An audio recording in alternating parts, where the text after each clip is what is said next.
जय हिंद। स्वागत है आप सभी का अपने YouTube channel Paramjeet study classes में। आज के इस वीडियो में हम कक्षा 10 के विद्यार्थियों के लिए विज्ञान से संबंधित कुछ महत्वपूर्ण प्रश्नों को लेकर के आए हैं। ये प्रश्न बोर्ड परीक्षा में भी कई बार पूछे गए हैं, तो आइए इसको जानते हैं। प्रश्न है, अयस्क व खनिज को परिभाषित कीजिए।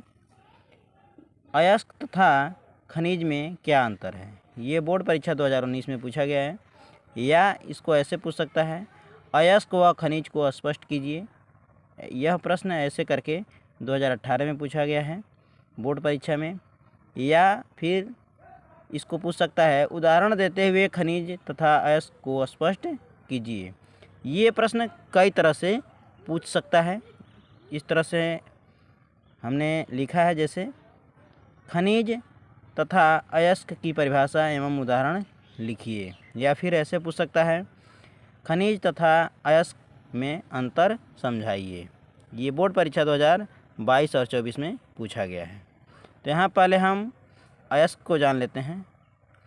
यहाँ पे, जिस खनिज से किसी धातु को प्रचुर मात्रा में कम व्यय पर आसानी से प्राप्त किया जा सके, उस खनिज को उस विशिष्ट धातु का अयस्क कहते हैं।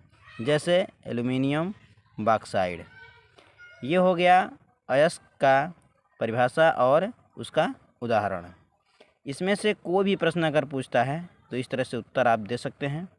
उसके बाद है,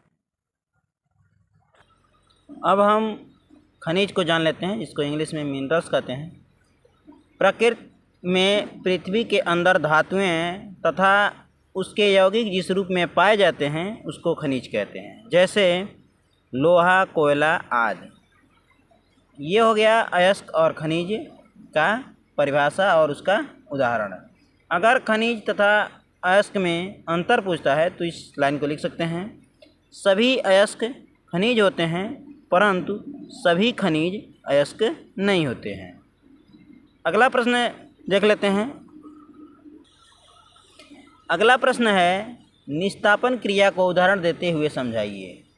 या इस प्रश्न को ऐसे पूछ सकता है, निस्तापन की व्याख्या कीजिए। ये देख सकते हैं आप, बोर्ड परीक्षा 2016 में, 17 में, 18 में, 20 में और 23 में पूछा गया है और ये इस वर्ष के लिए भी काफ़ी इम्पोर्टेंट हो सकता है। तो इसको अच्छी तरीके से याद कर लीजिएगा। यहाँ पे इसका उत्तर हमने लिखा है,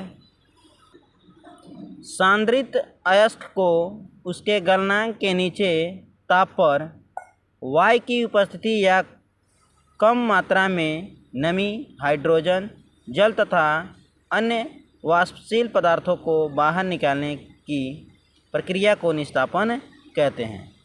इस प्रक्रम में अयस्क को बिल्कुल भी पिघलने नहीं दिया जाता है। धातु, कार्बोनेटों तथा हाइड्रोक्साइडों को गर्म करके कार्बन डाइऑक्साइड तथा जल निष्कासित करके धातु ऑक्साइडों को प्राप्त करना भी निस्तापन ही कहलाता है।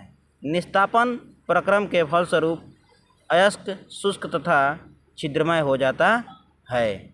ये आप निस्तापन की क्रिया में समझा सकते हैं या उसकी व्याख्या करके ऐसे लिख सकते हैं।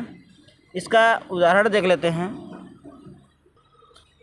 उदाहरण के रूप में यहाँ पे बॉक्साइड अयस्क को जब आप निस्तापित करेंगे तो उसमें उपस्थित हाइड्रोजन जल वाष्पित होकर बाहर निकल जाता है। यहाँ पे लिखा भी हमने है, Al2O3 इंटू 2H2O को जब आप निस्तापित करेंगे तो यहाँ पे Al2O3 प्लस 2H2O ये जलवाष्प के रूप में बाहर हो जाएगा। यहाँ पे हमने वही चीज़ लिखा भी है। तो इस तरह से आप इन प्रश्नों को बिल्कुल अच्छी तरीके से लिख सकते हैं। मैं आशा करता हूं कि आप सभी को वीडियो पसंद आया होगा। वीडियो यदि पसंद आया तो चैनल को सपोर्ट करने के लिए चैनल को सब्सक्राइब जरूर करें। मिलते हैं आप सभी से अगले वीडियो में, तब तक के लिए जय हिंद।